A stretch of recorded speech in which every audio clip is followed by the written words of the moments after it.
అందరికీ నమస్కారం.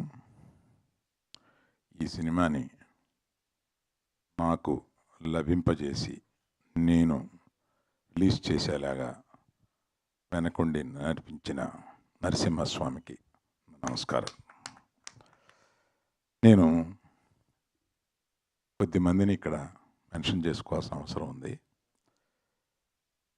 నాకు హుంబాలే ఫిలిమ్స్కి నాకు ఒక అవినాభావ సంబంధం ఉంది. విజయ్ గారు ఫోన్ చేసి ఈ సినిమాని మీరు రిలీజ్ చేయాలి అంటే తప్పనిసరిగా అనేది మాకు అంతకన్నా పెద్దగా సంభాషణ ఉండదు. అట్లాగే కాంతార ఇంకొక ఆయన సినిమా ఇంకొక చోట రిలీజ్ చేశాం. ఆయనకి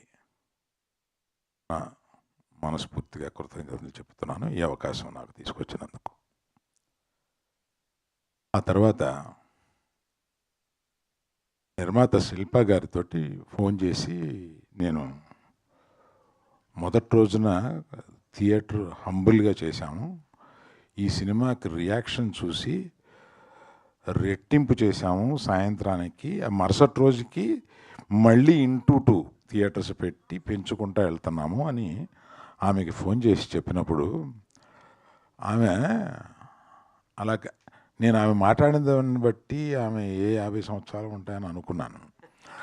ఆమె అంత చక్కగా ఇది మా ప్రయత్నం ఏమీ లేదు సార్, నరసింహస్వామి మా ద్వారా ఈ పని చేయించాడు, నరసింహస్వామి మీ దగ్గరికి పంపించి ఇది రిలీజ్ చేయించాడు అని ఏది చెప్పినా వాళ్ళు నమ్మిన దీంతో మాట్లాడుతున్నారు.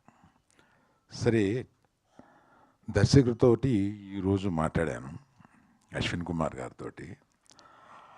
ఈ హంబుల్నెస్లో 2 రకాలు ఉంటాయి. హంబుల్నెస్ని ప్రజెంట్ చేస్తారు కొంతమంది, హంబుల్నెస్ని రియల్గా ఇక్కడ ఫీల్ అవుతూ ఉంటారు కొంతమంది. ఆ హ్యూమిలిటీని, హంబుల్నెస్ని రియల్గా అశ్విని దగ్గర నేను చూశాను. నేను దానికి నిజంగా వీళ్ళు ఇంత ఆ ప్రయత్నం ఎన్ని కష్టాలు పడ్డారో. 2020 యూ స్టార్టెడ్ దిస్ ఇన్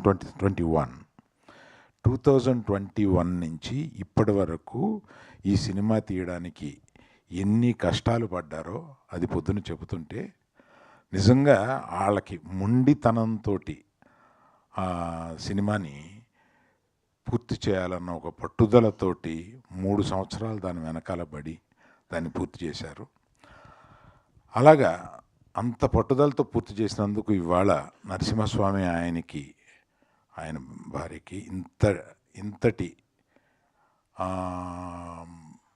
భారతదేశం అంతా జేజేలు పలుకుతూ ఈ సినిమాకి స్వాగతం పలుకుతున్నారు.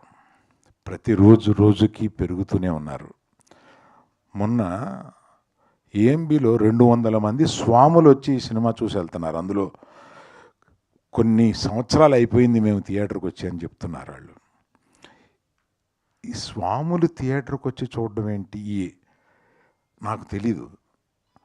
నేను ఈ సినిమాని ఇంకెట్లా ప్రమోట్ చేయాలి అని ఆలోచించుకుంటూ ఉన్నాను. దీనికి ప్రమోషన్ అక్కర్లేదు, ఆటోమేటిక్గా ఒకళ్ళు ఇప్పుడు ఈయన చూశారు జొన్నవిత్తులు గారు, ఆ ఉద్వేగం ఆయన చెప్పగలిగారు. అది చెప్పలేకుండా ఉద్వేగం ఫీల్ అయ్యి ఇంట్లో వాళ్ళకి పక్కింటి వాళ్ళకి చెప్పే ఒక సందర్భం ఈ సినిమాకు ఉన్నది. అలాగే యాక్చువల్గా తనికెళ్ళ భరణి గారికి, జొన్నవిత్తులు గారికి నేను ఒక రకంగా కృతజ్ఞత ఎలా చెప్పాలంటే, మా గీతా ఫిల్మ్ డిస్ట్రిబ్యూటర్స్లో అడిగారు, ఏమండి ఇది నెక్స్ట్ మన నిర్మాత దర్శకులు వస్తున్నారు కదా, అప్పుడు మనం చీఫ్ గెస్ట్లుగా ఎవరిని పిలిస్తే బాగుంటుంది అని అంటే, నేను తడుముకోకుండా మనం పిలిస్తే పెద్ద పెద్దవాళ్ళు వస్తారు కానీ ఈ సినిమాకి పిలవాల్సింది భరణి గారిని, జొన్నవిత్తులు గారిని పిలవాలి, నేనే వాళ్ళకి ఫోన్ చేసి రమ్మని చెప్తాను అని ఇమీడియట్గా వాళ్ళకి ఫోన్ చేస్తే, ఈ సినిమా గురించి ఆల్రెడీ విన్నామండి, అబ్బో గొప్ప సినిమా అంట కదా అంటే, ఇవాళ సాయంత్రం మీరు వీలు పెట్టి కుటుంబంతో సహా మీరు వెళ్ళి ఈ సినిమా చూడండి అని త్రిబులిలో వారికి ఏర్పాటు చేస్తే వాళ్ళు చూసి ముగ్ధులై ఇప్పుడు చెప్తున్నా, ఇది చూస్తే ఇటువంటి సినిమాని చేయడం మహద్భాగ్యంగా ఫీల్ అవుతున్నాను. ఈ నరసింహస్వామి ఈ సనాతన ధర్మాన్ని నమ్మిన ఇక్కడ ఉన్న వాళ్ళంతా ఈ సనాతన ధర్మాన్ని నమ్మిన వాళ్ళు. మీకు ఇంకొక విషయం పవన్ కళ్యాణ్ గురించి చెప్పాలి. సనాతన ధర్మం నాకు తెలిసిన వాళ్ళల్లో కానీ, అంటే నాకు సన్నిహితులైన వాళ్ళలో కానీ, మా కుటుంబంలో కానీ సనాతన ధర్మం గురించి పవన్ కళ్యాణ్కి తెలిసినంత వేరెవరికీ తెలియదు.